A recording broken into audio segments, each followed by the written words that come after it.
Criterios.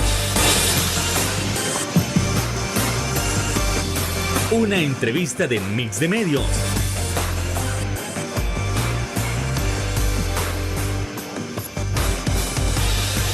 Que aborda frontalmente los problemas de El Salvador con los verdaderos protagonistas y plantea soluciones.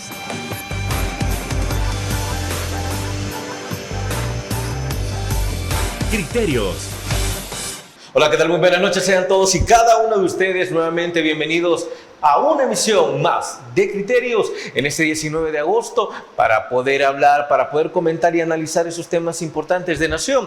Y es que hace unos días hubo una reforma a la ley antimaras como tal. Entonces nosotros queremos saber qué tan fuerte y qué tan beneficiosa puede ser esta reforma. Además, es posible crear un análisis con respecto a si el nombramiento de la nueva ministra de Educación realmente es lo que el sistema educativo necesita, o al menos para empezar. Eso también es abonado a si esto va a incrementar en su momento los niveles de seguridad en El Salvador, que no se reducen nada más a que ya no haya pandillas, sino a otros tipos de crímenes. Esto y más lo estaremos abordando esta noche con nuestro invitado especial. Estamos hablando del magíster en criminología, Misael Rivas. ¿Qué tal? Buenas noches, Misael, un gusto. Muchas gracias, Fernando. Buenas noches. Un saludo a todo el público que nos está atendiendo en este programa de Criterios. Encantado de que nos pueda estar acompañado, así que vamos entrando en materia con ese primer punto, y es la reforma a la ley antimaras. A ver, esto es para hacerla más fuerte. Hay otros puntos en la legislación que ya no se estaban considerando. ¿Por qué se da esa reforma, por favor? Es que hace 2 años, el 25 de agosto, salió aprobada la ley, el decreto 803, que daba por sentado cómo se iba a juzgar en una forma diferente las personas que han sido capturadas con base al régimen. Sí. Desde ese contexto, uno empezó a ver de que ese decreto ya iba a finalizar el 25 de agosto de este año, y la Fiscalía iba a quedar obligada a presentar las acusaciones en contra de todos los capturados por el delito de agrupaciones ilícitas o de terrorismo. Sí. Sin embargo, yo había estado viendo ya con tiempo, estoy diciendo más o menos de marzo para acá, que habían jueces que les estaban reconviniendo a los fiscales que no habían completado lo que era la prueba individualizadora de cada uno de los imputados. Y esto venía a dar una pregunta: bueno, entonces estos van a salir. Si no tienen individualización, ¿por qué los capturaron? ¿Cuál fue el motivo que los hayan capturado? Y aquí tenemos mucho por discutir. Sí, es cierto, hay errores, y con todo respeto, los errores son los que han puesto en libertad y los que todavía se van a poner en libertad. Quiero decirle al público en general que en El Salvador, al igual que en el mundo entero, debe de entenderse que hay un nivel de equivocación o de error que se capturan. ¿Por qué es este nivel de error?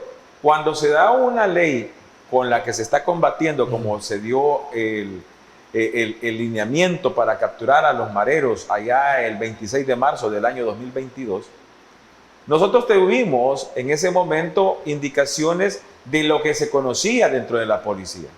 La policía tenía una inteligencia no completa, y con eso se fueron dando, por ejemplo, que se pudo haber especulado que teníamos en El Salvador 67.500, 67.900 más o menos de los que estaban. Eso dependiendo de lo que era la inteligencia hasta el 2015, que tuve acceso gracias a lo que era el que fue diputado Rodrigo Ávila, en donde pude estudiarlo y presentar mis ponencias sobre eso. Sin embargo, al 2018, en un documental francés, autorizan a un ranflero, o sería jefe de clica, sería de zona, de lo que se llamaban corredores. Sí. Le autorizan, aquí en San Salvador estaba dividido en 5 programas. El programa que le autorizan es el que estaba cerca de Mexicanos, Tonacatepeque. Y este señor dice, en esa zona, ¿verdad? Dice de que daba la entrevista para el francés, y allí él admite que tenían 87,000 ¿cómo se llama? Personal que eran mareros. Si usted se da cuenta que normalmente las personas cuando admiten algo le andan perdiendo entre el 10 y el 20%, estamos nosotros entendiendo que habían 16.500 personas que no admitieron. En donde estaban jefes, en donde estaban mandos medios, en donde estaban jainas mandos medios o jainas de jefe. Estaban, por ejemplo, los que son civiles para ellos, que fueron educados con dinero de la mara y que se les dio su profesión. Abogados, economistas, médicos, odontólogos, y menciono salieron varias profesiones de ahí. ¿Vale? Salieron varias profesiones de ahí. Sí, por eso le iba a explicar. Sí. Yo le explico de los mandos de economistas, porque son los que habían hecho el andamiaje de cómo se iba a invertir y se iba a mantener el flujo de dinero que tenían, porque no era de que, como yo recibo $10,000 y a la clica más 500 vos, más 500 vos, más que yo como soy el jefe me quedo con 3,000. No es así. Ellos tenían un sistema, una forma de hacerlo, porque ayudaban a las familias de su propia gente. Es por eso que tenemos el problema de qué vamos a hacer, y de esto quiero comentarle que como primicia de ustedes, yo voy a hacer un estudio acerca del impacto de los niños entre los 6 y 10 años, acerca de cómo les ha afectado, es el impacto de la afectación sobre los niños en las familias que fueron de mareros.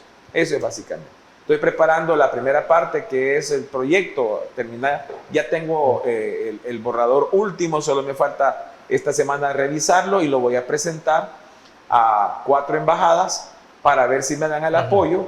Yo espero que sí, porque es muy importante hacer para entregarle al gobierno este estudio.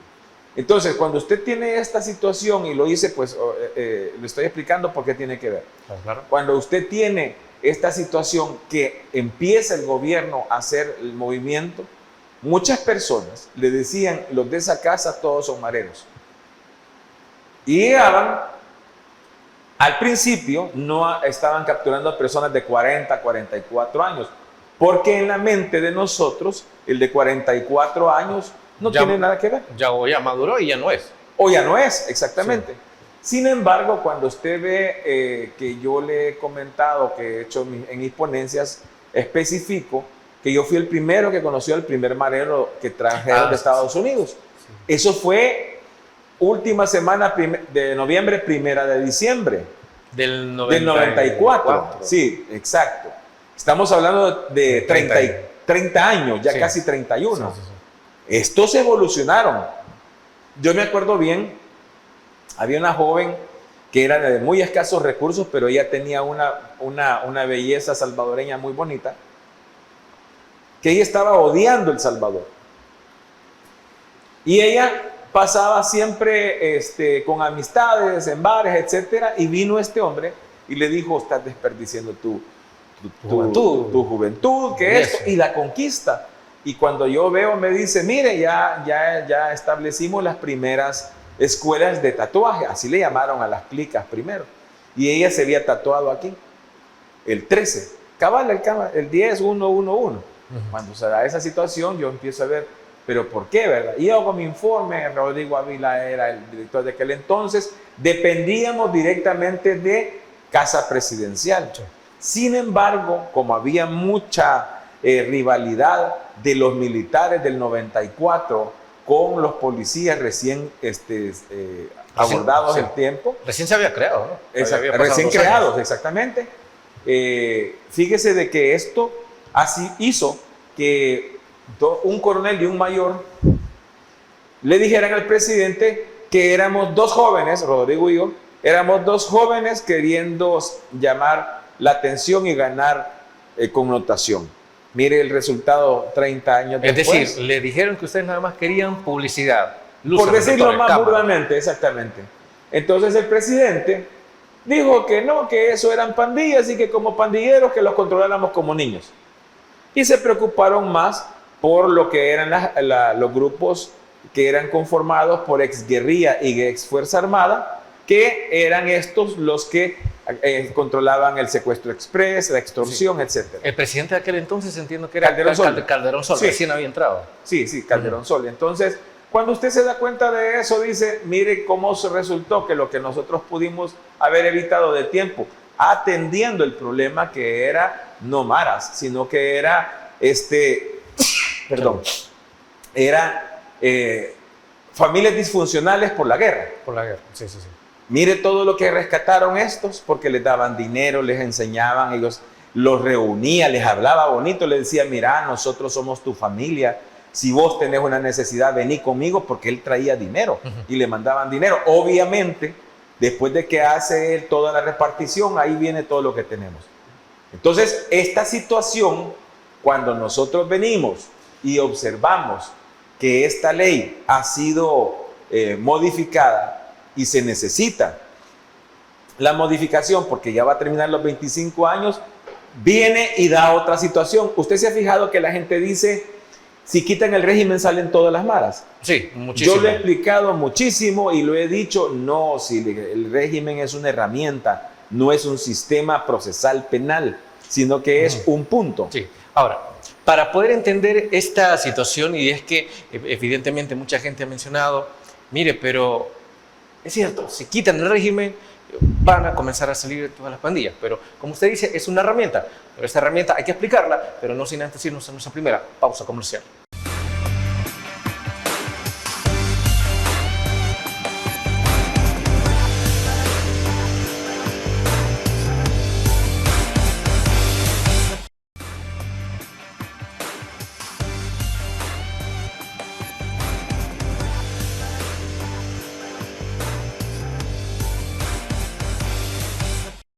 Así como terminábamos el bloque anterior, es necesario abordar cómo es que las pandillas comenzaron a nacer y también cómo es que se fueron fortaleciendo también como producto del descuido del Estado tras el final de la guerra. Ahora, lo que estábamos comentando tal cual ya al final del bloque anterior, es necesario ampliarlo, es necesario verificar cómo nos está afectando.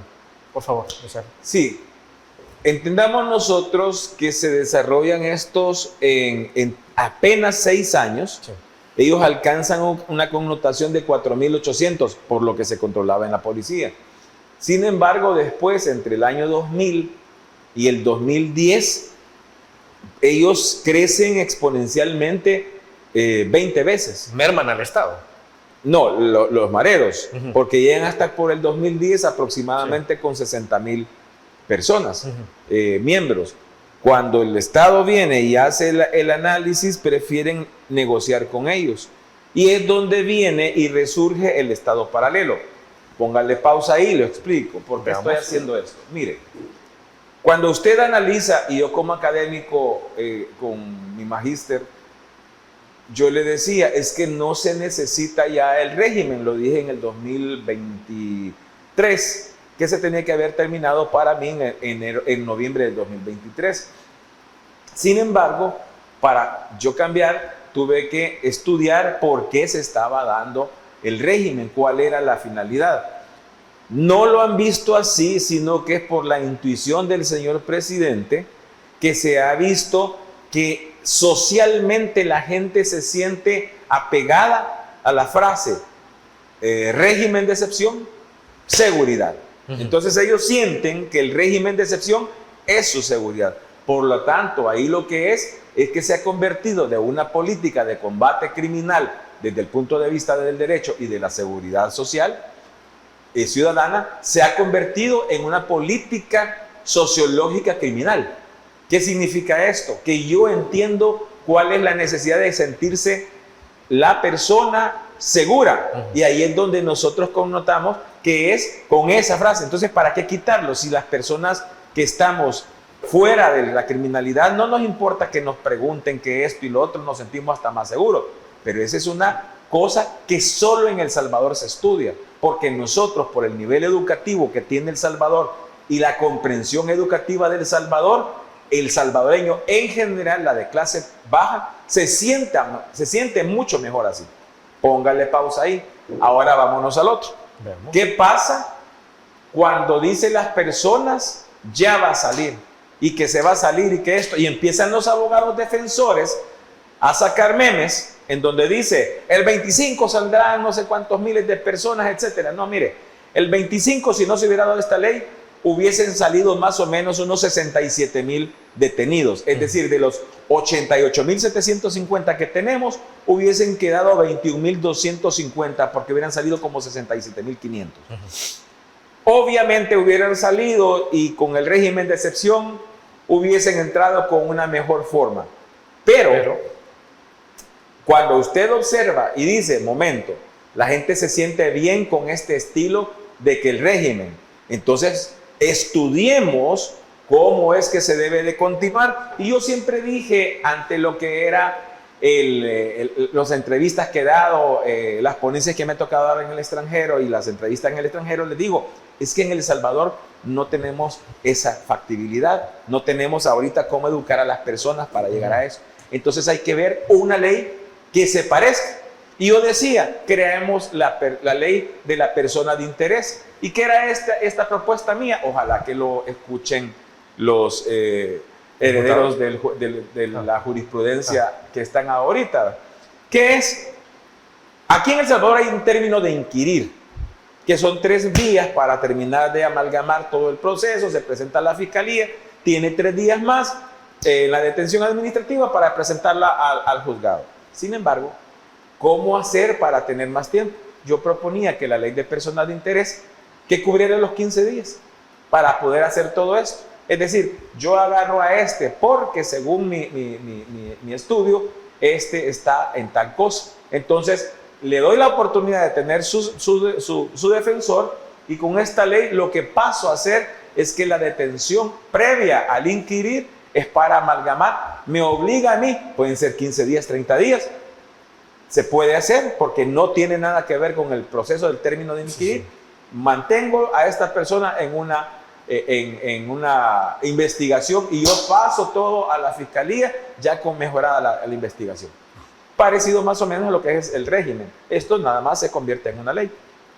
Ahora bien, ¿cómo hago para que la gente no se asuste? ¿Por qué?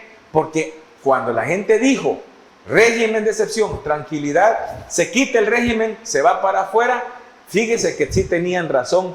En el fondo, cuando los abogados defensores empezaban a decir, también no solo los abogados defensores, sino que las instituciones pro derechos humanos empezaban a decir que el 25 se iban y que iban en libertad y que iban esto y que iban lo otro, la gente lo asoció, como le digo. Sin embargo, lo que sucedía es que era cierto, pero no por el régimen, sino que por el decreto 803. Entonces la gente, en su escaso conocimiento del derecho, lo cual es normal porque no todos somos abogados, lo que hizo fue combinar el decreto 803 con la atención de lo que era el régimen. Entonces para ellos psicológicamente y socialmente se convirtió en lo mismo. Entonces la desesperación tenía razón de ser. Se iban con el decreto 803, es como que se hubieran quitado el régimen. Sí, sí. Y se iban los 67,500 más o menos. Entonces esa situación era necesaria y se creó esta ley que modifica la ley antimaras. Eso es lo importante, que es donde viene y rescata los errores y los tiempos y los mejora. Ahora, están haciendo estudios que si esta ley es una guía de mandato de ley o por ministerio de ley. ¿Qué significa? Que yo por ministerio de ley, es decir, por obligación de ley, yo le indico a usted XY. Por ejemplo, antes salía en el Código Civil que era niño todo aquel que nacía entre los 6 meses y los 10 meses. El que nacía en ese rango era niño de la familia, del papá que decían, etc. Si pasaba de eso ya habían problemas porque habían situaciones. Por ejemplo, los cuatrillizos, los tetraillizos que decía yo, ¿por qué? Porque estos niños, los de 4 meses. Sí, sí. ¿Qué pasaba? Decía, ay, es que nací y era de 4 meses. No, ya iba embarazada. Pero legalmente, legítimamente, según el Código Civil, antiguamente, no hubiese sido hijo de ese matrimonio porque no nació entre los 6 meses, etc. esa situación, Qué curioso. sí, esa situación lo traigo como un ejemplo de lo que es el Ministerio de Ley, porque lo manda la ley que así va a ser. Le dicen un montón de cosas, procedimientos que hay que hacer. Sin embargo, cuando esta cosa usted lo traslada a esta ley última que se aprobó, hay estudios y que quieren, dicen, miren, pero esto es por mandato de ley. No, esto no es por mandato de ley. Lo que le está indicando cuando ya el juez tiene suficiente prueba para condenar. Y le dice, cuando esta persona ya se le comprobó que es de la Mara, él o fue de la Mara, él ya demostró que ha pertenecido o pertenece, por lo tanto cumple, que ha pertenecido a una asociación terrorista o criminal. Por ejemplo, viene Pedro Pérez y Juan Ramírez, este trae el 13 y el otro trae el 18. ¿Cómo van a ellos a decir, no, es que cuando yo cumplí 18 años me hice el tatuaje porque era mi libertad a la mayoría de edad? Y el otro dice, no, es que 13 me encanta porque es 12 más 1 y es la broma pesada. Eso no es así, ahí tienen las pruebas. Entonces un juez dice, mire, usted ha sido o es de la Mara. Que griten, que no se puede. Por ejemplo, hay mucha gente que dice, yo ya no era de la Mara, me había salido. Pausa. Acordémonos nosotros que cuando el FMLN estuvo gobernando, se dio mucho que en el Seguro Social compraron 1 o 2 máquinas para quitar los tatuajes con láser. Entonces, si se salió, ¿por qué no se fue a eso? Sí, claro. Cuando esa situación se da, tenemos que cubrir. Ahora traigamos lo que le decía del error, del 5 o 6%. En El Salvador se dio del 6 al 10%. Y hay países que dicen el error dentro de lo que son las capturas va de 5 a 6, otro de 5 a 8 como máximo. Pero nosotros mantuvimos de 6 a 10 por la aglomeración y porque la gente inescrupulosa por vengarse de alguien le decía, fulana de tal es marera. Y ahí es donde venía el error.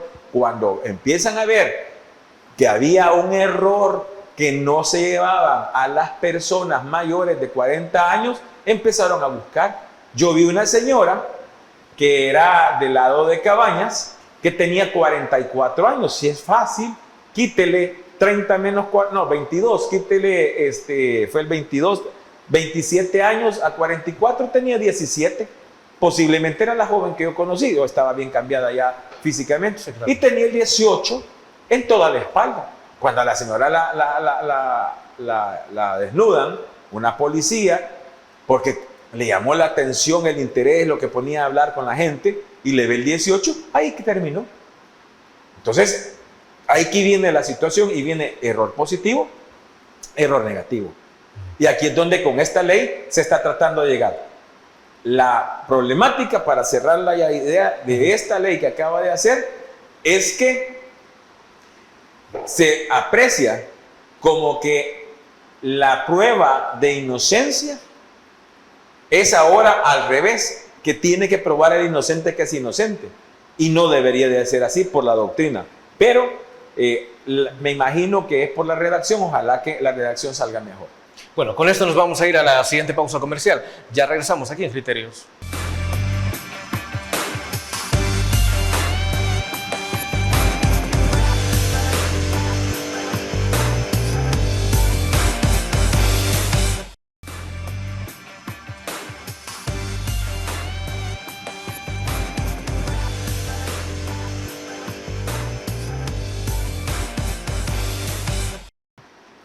Gracias por continuar con nosotros. Y es que 2 puntos que se comentaban en el bloque anterior. El primer punto con respecto a todo lo que ha sucedido en torno al régimen de excepción es que a veces había personas que, porque usted le debía una cobra, le debía $5 porque le hizo una mala mirada, automáticamente le llamaban a la policía y le decían que usted era pandillero sin serlo. Primer error.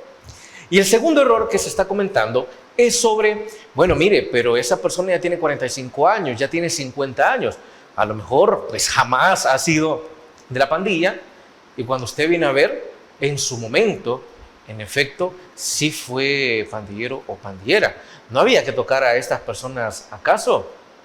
Lo que estamos viendo es que se había cometido un error y ahora sí se les está buscando y sí se les está procesando. Por favor, Misael. Cuando usted hace los errores, tenemos que buscar la fuente del error. Cuando los policías estaban en los primeros meses, estoy hablando de marzo a agosto del año 2022, es donde se da el grueso de los errores, surge Movir y toda esa situación. Pero lo que no le dicen a las personas, con todo respeto, es que habían detractores de los mismos salvadoreños que en venganza se los llevaban. Lo que usted dice, que porque me debía, porque el otro. Le voy a poner el ejemplo más sencillo. Yo conocí uno que me llegaron a que yo los asesorara, gracias a Dios todo salió bien. La señora estaba en los puestos que daban antes en la calle del mercado de Santa Tecla. Ahí los daban, eran unos puestos de 1 metro. Sí, sí, sí. Y ellos pagaban, creo que como 50 centavos o 75 centavos el día. Esta señora le pagaba renta, alquiler de ese puesto a una que decía que ella era la dueña. En primer lugar, no puede ser porque es calle. Sí. Segundo, lo administra la alcaldía. Cuando uno de esos días, la señora, cambian quizás el inspector de mercados, llega y le dice, son 75 centavos, le da, y le dice, mire, y entonces los 75 ya no se los doy a la que me alquila. ¿Quién le alquila? Ya le explicó ella, no, le dijo, esto es suyo, desde que usted viene y nadie la quitó, aquí este puesto es suyo hasta que usted venga, si no viene, vamos a poner a otro. Sí, sí. Y así hizo, y ella le reclama, le dice, mire, usted me dijo esto y esto, ya no le voy a pagar. Vaya, hija, le dijo. En la tarde la estaban llegando a traer por marera, porque la señora, como ya no quería, era marera. Y así hizo, y con eso le demostraba que ella tenía fuerza para quitar a quien quería. Ese es un error, Dios ¿de mío. acuerdo? Y esa gente se lo achacan al error del Estado, que ese es el error positivo. ¿Por qué es el error positivo? Porque son errores que no son provocados por la Fuerza Armada o por la policía. Entonces, este error se convierte en un número que va a salir y que es seguro que tiene que salir. Sin embargo, de esos que le estoy diciendo, de la señora que le dijo, hay un montón. De ahí me llevaron otra señora, que esa sí no pudo salir, porque ella había sido esposa o mujer, pues, de un marero conocido de la zona. Y la señora, cuando había el poder, incluso ella andaba con él cuando recogían la renta. Desgraciadamente, cuando a él lo meten preso, ella se muda de ciudad y ya ella se retira y ella hace una vida normal. Se retira en el 22. La capturaron el año pasado, en el 2024. Entonces dice ella, yo no tengo nada, cierto, ella no tenía ningún dibujo, ni siquiera en la lengua ni en el labio, Sí, sí, nada. pero tenía registro. Entonces el registro es el que la hace llevar a que sea marera. Ese no es error.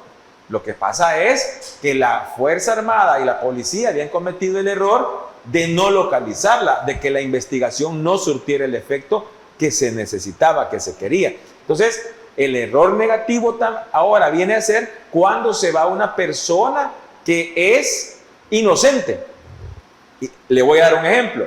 Hubo un policía que estaba enamorado de la novia de un muchacho. Cuando capturan al grupo, el muchacho trabajaba de mesero en el restaurante de un gran amigo mío, de mi compadre. Sí, sí. Y él estuvo atendiéndonos de 7 a 10 de la noche, porque estuvimos haciendo varias cosas, etc.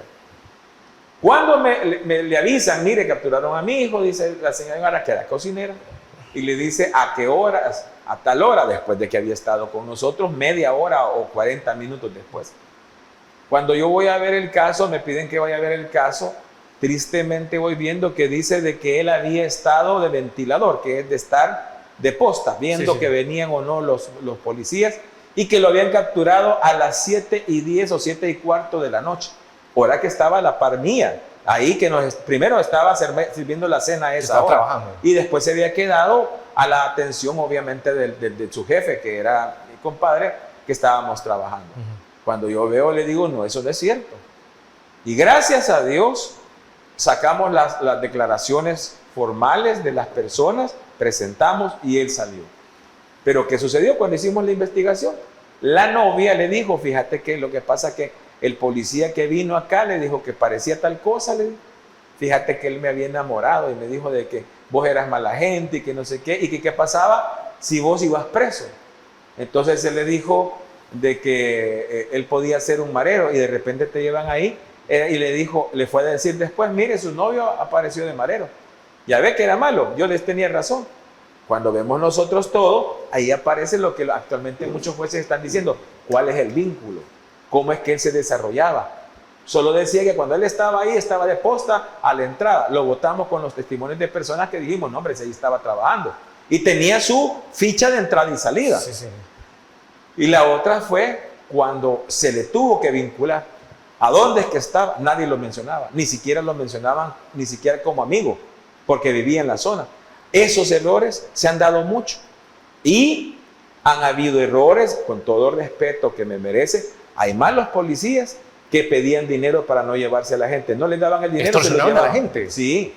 Ya la policía, gracias a Dios, yo me acuerdo que se lo comenté a mi amigo, el finado comisionado de Arriaza Chicas. Nosotros, él era promoción 1, yo promoción 2 y éramos amigos. Sí, sí.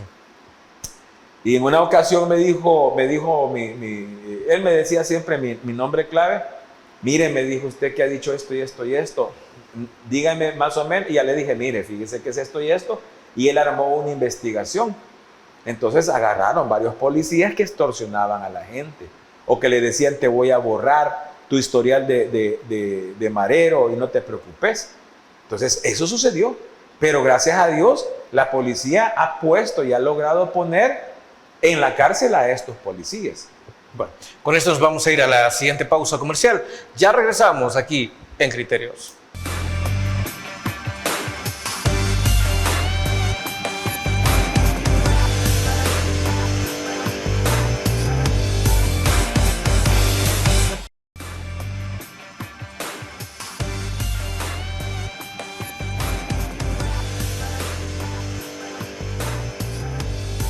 Algo importante de poder abordar conforme a los errores que hemos visto que se han cometido en todo este tiempo es ¿qué pasa si usted denuncia a alguien que usted perfectamente sabe que no es criminal, que no es pandillero o pandillera, que tal vez a usted le debe $10, que le hizo una mala mirada, pero usted sabe que no es criminal y usted lo denuncia como pandillero?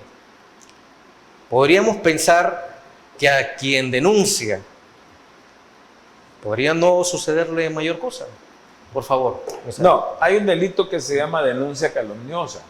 Eso es un delito de persecución de oficio, es decir, tiene que ir a denunciarlo el interesado, porque obviamente no lo va a darle seguimiento el fiscal y decirle, mire, yo aquí estoy sobreseído, comprobado de que me dijeron esto y esto y esto. Actualmente los fiscales, eso estoy diciendo hace poco, están analizando demasiado eso y están diciendo de que posiblemente eso fue un error civil, que no sé qué, que no sé cuándo. Yo entiendo que quieran ayudarle al que, digamos, denunció inescrupulosamente o porque tengan demasiado trabajo, pero no es cierto. Por ejemplo, yo les acabo de demostrar una denuncia calumniosa en donde no solo sobreseyeron al señor, sino que yo demostré que ya se había visto en otra instancia, en otro juzgado, que había sido provocado anteriormente a la denuncia penal, había sido provocado por los denunciantes y que habían aceptado que era civil, incluso se había negociado un pago, civilmente hablando, por un contrato. Y cuando ellos dijeron, no nos conviene, le dijeron al abogado, no, hay que meterlos presos y se fueron a denunciar penalmente. Esa es la denuncia calumniosa. Y se ha dado muchas veces. Vámonos en este caso que se pueda probar que una persona dijo que era esto solo por venganza, por ejemplo. Que eso sucede porque el salvadoreño se jacta de que él es bueno metiendo precio a otro. Esta situación debemos nosotros de verificar, y permítame, solo quiero buscar un nombre. Adelante. Tenemos que verificar que no quedan impunes. La persona que comete el error sí queda impune, porque es un error en el cual él creyó que estaba haciendo así. Por ejemplo, la persona era tatuada, la persona hablaba raro, la persona saludaba mucho a los mareros, pero ella no era marera. Bueno, incluso creo que podríamos poner un caso, Misael, que se hizo viral ya hace un par de años, si no me equivoco, sobre un repartidor de comida que se llegaba a poner a X lugar, y una señora lo vio y le dijo: mire, pues aquí ya no hay postes, y tal vez nuestros amigos y amigas televidentes ya lo han de recordar. Entonces, por ese tipo de situaciones, al final pues se comprobó que, mire, ahí nadie era pandillero, ¿no? Por ese tipo de situaciones es que estamos hablando de estos errores, Misael. Sí, fíjese de que hay una situación que yo he detectado, es que es increíble ¿cómo se llama? A veces hay cosas hay palabras que a uno se le va, ¿verdad? Sí, sí. Mire, el salvadoreño sufre de lo que se llama el síndrome de Stephen Candy. ¿Qué es el síndrome del Stephen Candy? Con todo respeto para los hermanos profesionales, psicólogos y psiquiatras, yo soy criminólogo y me tienen propuesto en el extranjero como criminólogo clínico. Entonces me dediqué a estar viendo lo que psiquiatras han estudiado y psicólogos, y he determinado que aquí tienen el síndrome de Stephen Candy. Es ver a uno de su mismo nivel y de su misma raza, de su misma conglomerado, verlo uno sobre el hombro al otro y tratarlo de perjudicar. Y se lo voy a decir bien fácil. Para que todos se acuerden, hay una película que se llama Django Desencadenado. Sí, sí, sí. ¿Verdad? Muy buena. Y hay un personaje que lo hace Samuel L. Jackson, que es el negro calvo. Así es. Que es como el secretario de confianza del blanco de la plantación, que es Leonardo DiCaprio. Y él le dice cosas de los negros esclavos o de negros, se los dice en contra para que el otro los ataque, y utiliza a su jefe, a su patrón, a Leonardo DiCaprio, como su instrumento para atacar a los mismos de su raza y de su nivel, porque él es un esclavo. Y él empieza a decir cosas, por ejemplo, de Hilda, de la esposa de Django, y él empieza a hacer eso, que el mismo nivel, solo porque tiene ligeramente algo mejor que el otro, trata de hacerle daño. Ese es el síndrome de Stephen Candy. Nosotros lo tenemos. Esas personas, fíjese bien, dos personas que vendían en el mercado, una se supone un poco más inteligente, le renta, la otra no sabe qué hacer y lo acepta. Y ahí empieza a saber con cuántas, y hace otras situaciones. Cuando a la persona la dañan y le dicen: mira, ya no te voy a pagar porque dice que es mío, le hace daño. No le importó que fuera del mismo nivel, no le importó que tuviera cosas como madre, como necesidad, etcétera, y la daña, no le importa. Ese es el síndrome de Stephen Candy. Entonces, para mí, aquí en El Salvador hay demasiado, y eso es lo importante de hacer el estudio. ¿Qué está pasando con esos niños? Yo acabo de recibir una señora que me fue a consultar y me dice: discúlpeme, fíjese que me está pasando esto. Mi hermana era marera con su esposo y yo me quedé con su niña de 3 años cuando se los llevaron, porque a ellos se los llevaron en la primera semana. Y la niña tiene 6 años ahorita. Y esa niña de 6 años le dice: tía, yo no te voy a hacer caso, de 6 años, porque yo soy más que vos. No, niña, uy, mira, estás mal. Le dice vulgaridades y al final le dice: te voy a matar. Dormí con un ojo abierto que te voy a matar con un cuchillo. 6 años. ¿Es culpa de la niña? No, porque la niña estuvo en una sociedad que para ella era su sociedad la correcta. No conoce otra. Claro. No conoce otra. Y ella era la sociedad dominante sobre la sociedad de El Salvador. A esto vengo y le digo: cuando el presidente dice el gobierno paralelo, yo le agrego la partícula el gobierno negativo paralelo, que tenía sometido al gobierno legítimo. Lo vimos con Todo Arena, desde Paco Flores, lo vimos con el FMLN, ahora con el señor presidente no lo está haciendo. ¿Por qué? Porque los mete presos y están con todo. Y van con leyes muy duras en contra de estos. Sin embargo, esa familia que no se fue presa no merece ir presa, porque no ha cometido más que ser la mujer de uno. Posiblemente la mujer está hasta feliz que el hombre se haya ido, pero la niña o el niño ha recibido lo negativo del papá. Hay un libro de mi maestro, el doctor José Reyes, de Guatemala, que se llama El fenómeno de las maras. Y ese libro tiene unas fotos, es principalmente con las maras, perdón, de Guatemala, pero hay unas cosas por ahí con las de El Salvador, por ejemplo, no es muy grande. La foto de los niños de 1 año con el papá le mete una pistola al hijo aquí para que se sienta macho, o se toma la foto con la pistola acá, o niños de 5 o 6 años haciendo ya señas de los papás y toda la cuestión.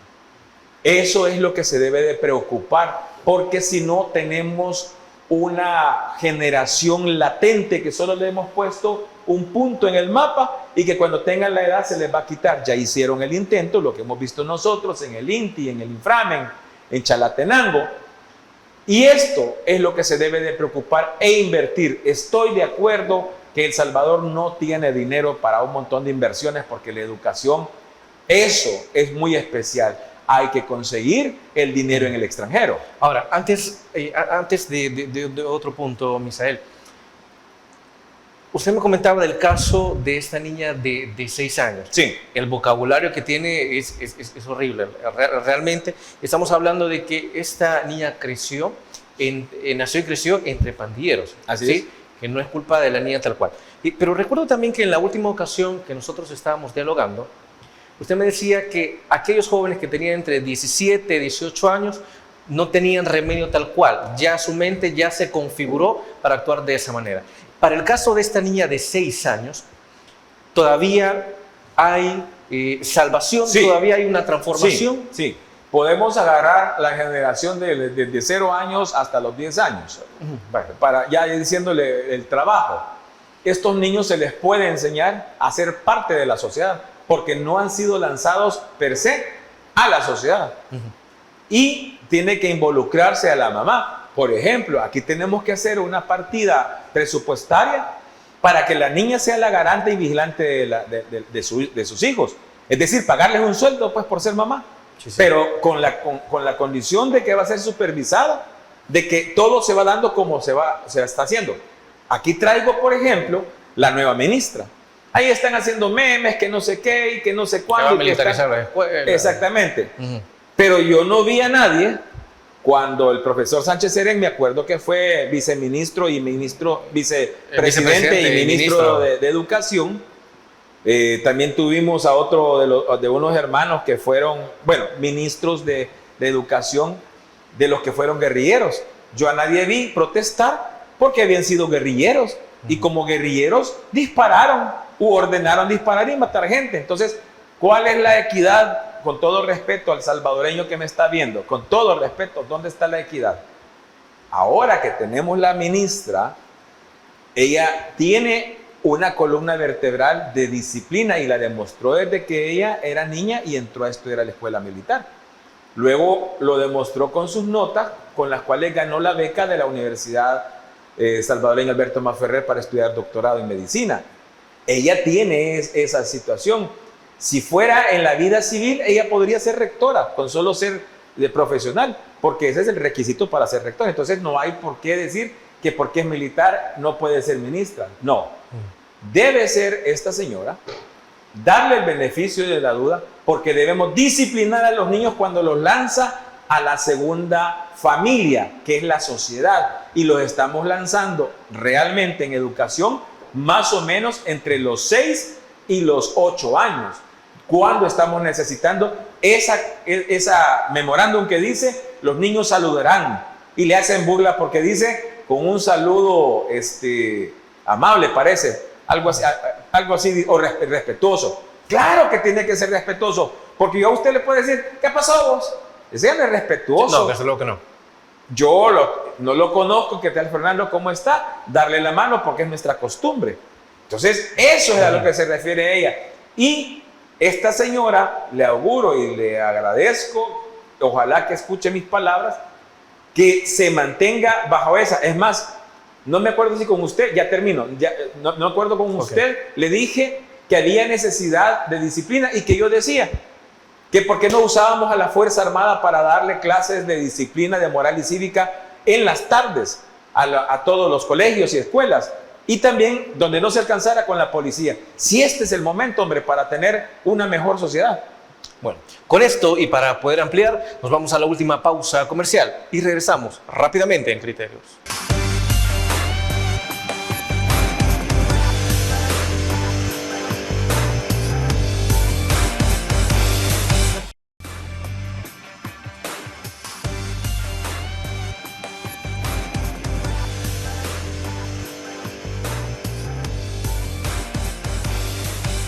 Así como cerrábamos el bloque anterior, es necesario abordar el rol que está jugando la ministra de Educación. Es cierto, como ya se comentó, a través de las redes sociales, muchos están diciendo, mire, pero es que él va a militarizar las escuelas, este es el inicio de la militarización, no, mire, ella no está capacitada, tiene que ser ministra de Salud, no ministra de Educación. Pero es que eso es por un lado.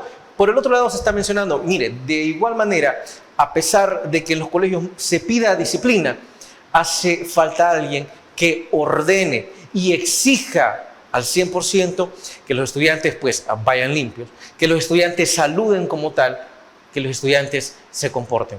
Y que es necesario entonces una ministra de su nivel. Por favor.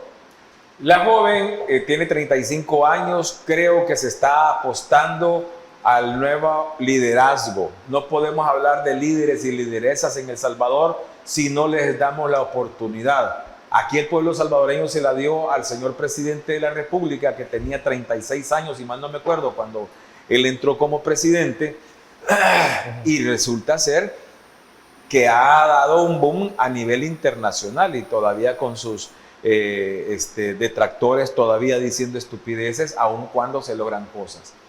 La señora ministra está haciendo algo que está visualizando un mejor país, ha ido a visitar los lugares. Y esta joven viene de una ciudad no tan grande. Quiere decir que esta señora viene de ver otros pares que han sufrido mucho. Y eso se va a atender. Que ministro, hemos visto que el primer día que trabajó fue a una escuela. Fue a ver cuál era la situación escolar. Y así le puede decir el presidente, mire señor presidente, quiero que me priorice estas otras. Porque al presidente le dicen cualquier cosa. Pero cuando alguien está trabajando en el campo, le puede decir esto es así.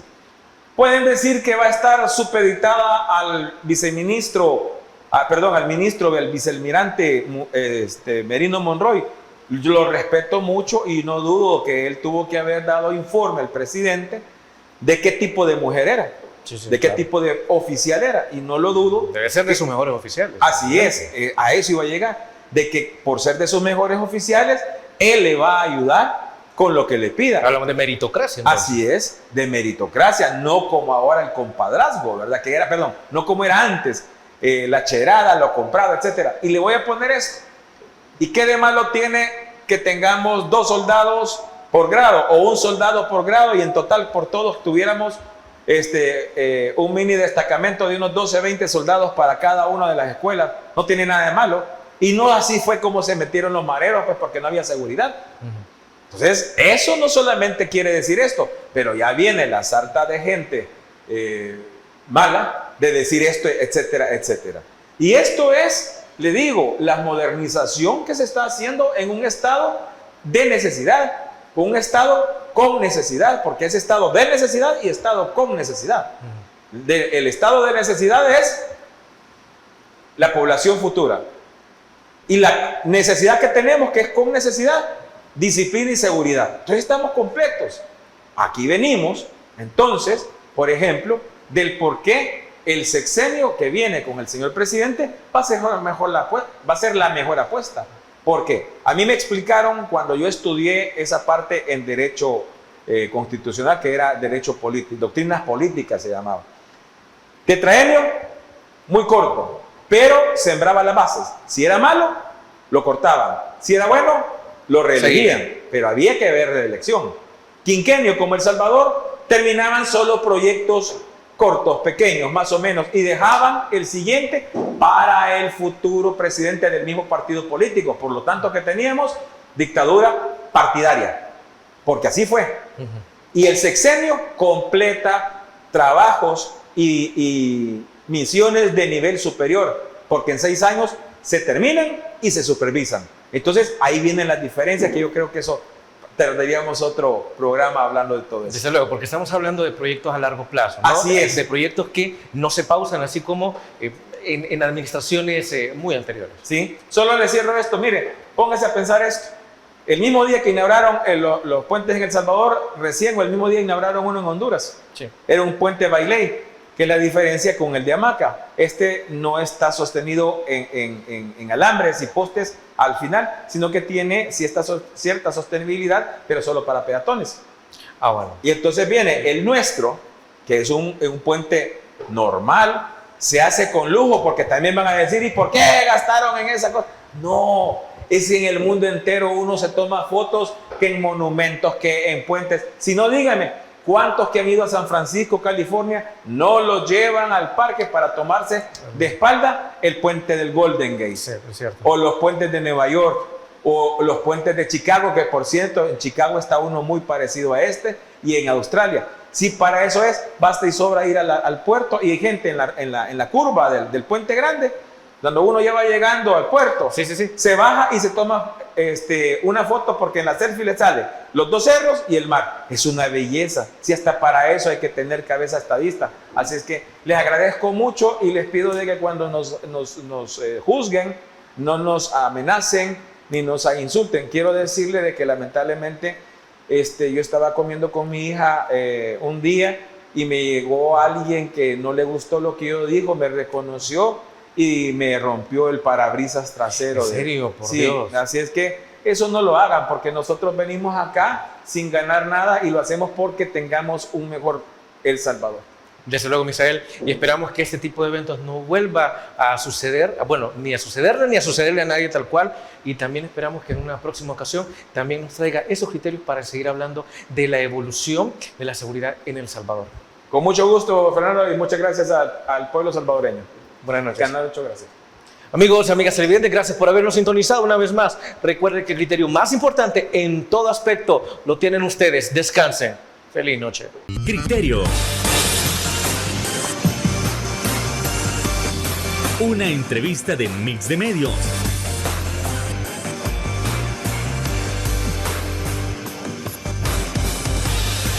Que aborda frontalmente los problemas de El Salvador con los verdaderos protagonistas y plantea soluciones.